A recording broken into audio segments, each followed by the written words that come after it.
Այո, պարոն Ռուբինյան, հունիսի 7-ի ընտրություններին ընդդիմությունը չի հաղթել, եւ դա վատ է, որ չի հաղթել, բայց չի հաղթել նաեւ օրվա իշխանությունը։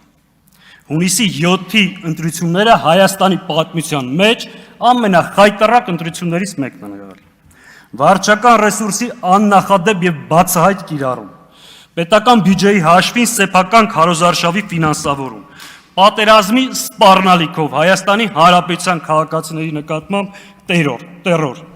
ընդդիմադիր գործիչների ձերբակալություն, կալանավորումներ, նախընտրական շտաբների գործունեության պարալիզացում։ Այս պայմաններում են տեղի ունեցել ընտրությունները։ Եվ ի վերջո,